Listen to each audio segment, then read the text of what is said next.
Hi, Karen Curry Parker here with your weekly Human Design Evolution Report. Every once in a while, I feel like I have to start and take a bigger step back, look at the bigger perspective, and get a broad overview for what's going on. In the Human Design year, there are 4 creative quarters. Within each quarter, there is a mini creative cycle. Each one of those quarters has its own theme that feeds into the annual creative cycle for each one of us, both individually and also for all of us collectively. We are this week with the movement of the sun into the gate 2 on Friday, entering into a new creative quarter in the Human Design year. We start our creative quarter on the incarnation cross of the Sphinx, which is a powerful direction-giving energy. So this is a lovely, lovely time to kind of, make sure you're in sync and get ready for an ever expanding increase in your momentum. We've already been sort of in this momentum cycle. We are continuing with that cycle of movement forward. That's always good, right? Now, this creative cycle is about tending to the seeds that you've planted over the course of this year. So if you think about gardening, or use gardening as an analogy, this is a quarter that is all about making sure the garden is healthy, making sure you've got, ladybugs to eat the aphids, plucking out the weeds.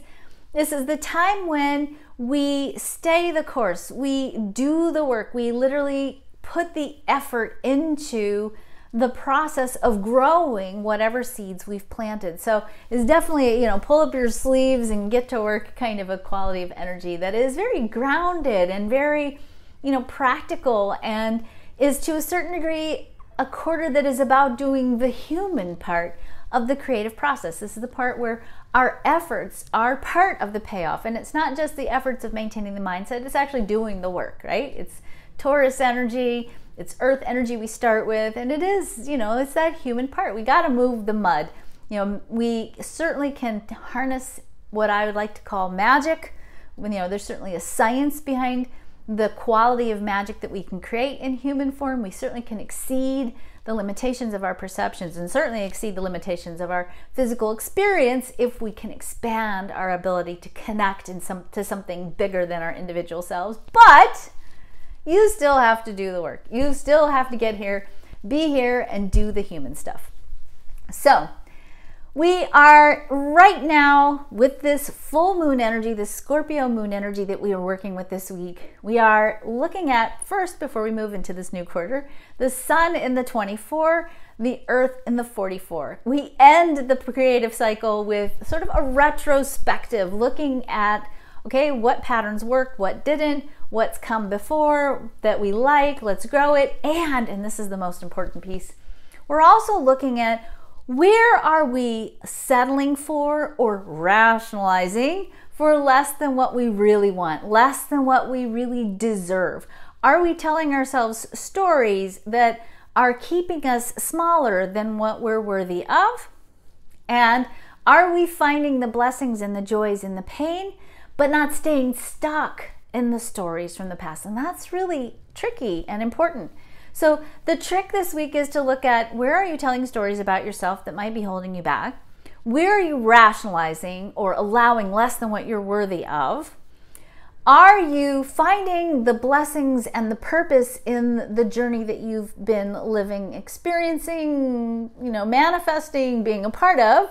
And are you ready to let that go? Can you find the blessings, discover what you learned from that experience, and then stop using that experience as a story that defines your direction in life? Make sure you're going, that happened to me, here's what I learned, but that's not who I am anymore, okay? Because on Friday, the sun moves into the 2, the earth moves into the 1. This is the most receptive energy and the most expansive forward momentum energy happening simultaneously in the same combination. These two always dance together in human design. So here's what's up for us. By Friday, hopefully you've cleared out all this old stuff, right? And you are now looking at, what am I willing to allow myself to receive? How much am I willing to allow myself to receive?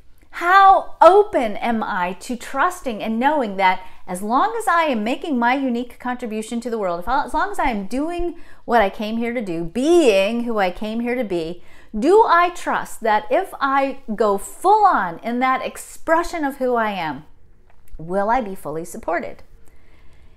This is the thing that I want you to proactively also work on this week before Friday. How much are you willing to allow yourself to receive? Where might you be keeping yourself in a place where you are settling for less than what you're worthy of and blocking the support, the universal support, the human support, the resource support? Where might you be cutting yourself off from allowing yourself to really get the support that you deserve so that you can do what you came here to do? Here's the cool thing. This can be money, this can be relationship support, this can be spiritual support, this can be whatever support means to you. But here's what I really want you to get.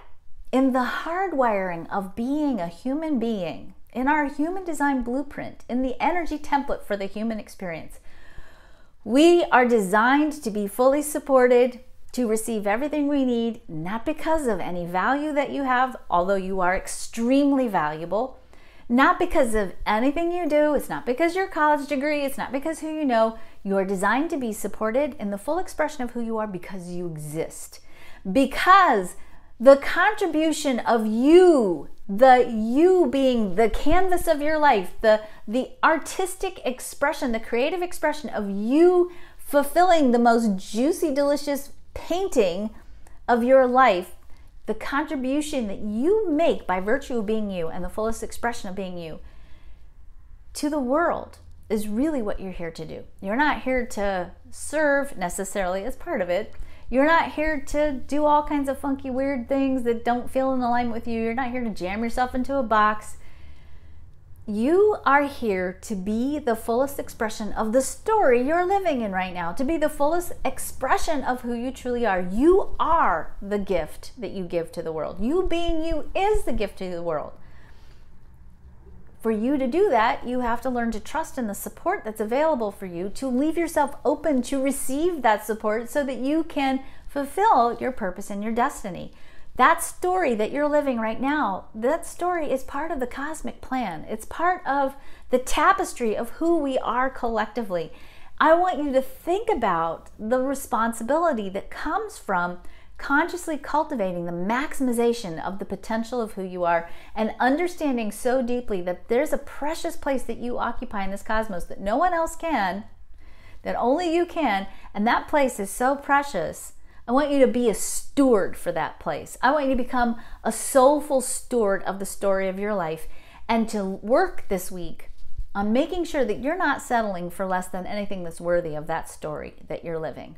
And then get to work, because that earth in the one position, that's a yin-yang hexagram. It means get what you need, receive the abundance you're waiting for. It is a very abundant cycle. It is certainly a cycle that can bring money, support, resources.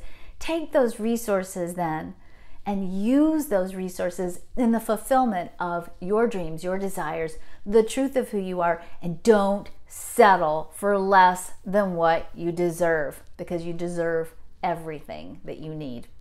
Have a great week. Take good care of yourselves. Dance naked under the moon if you need to. Be the full expression of who you are, for sure. Have a lot of fun. It's a great cycle. Take a deep breath, pace yourself, and keep moving forward.